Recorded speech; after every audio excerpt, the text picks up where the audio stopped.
পেছন দিকে ওই লোকটা ওখানে বসে আছে। জুম ফুটানো মনে হয় না, জুম করা হয়। ওই দেখো ওখানে বসে আছে। তো আমি বলছিলাম যে আমরা দুজনে এখন আম চুরি করতে যাব।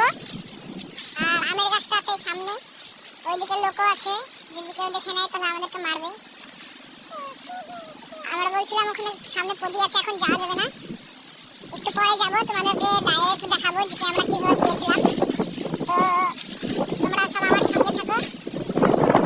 আর আমি তোমাদেরকে বলতে ভুলে গিয়েছিলাম যে সৌরভ একটা আম চুরি করে ছেড়ে দিয়েছে। আর ওই আমটা সৌরভ দেখাতে দেখা আগের ভিডিওতে দেখাচ্ছি।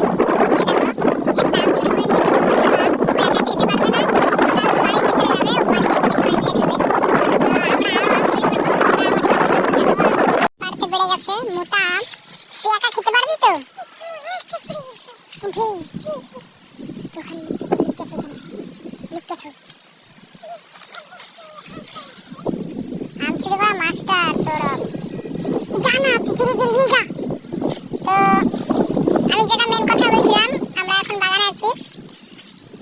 তো আমি বেশিরভাগ টাইমই মেলে কাজে যাওয়ার সময় এই রাস্তাটা দিয়ে যাই। মেলে কাজে রাত আর দিন যখনই হোক আমাকে যেতেই হবে এদিক দিয়ে। তো আমি এদিক দিয়ে ওই রাস্তাটা দিয়ে যাই। মেলে কাজে যেতে আমার ভালো লাগে। তোমাদেরকে কোনোদিন পারলে মেলের ব্লগ তৈরি করে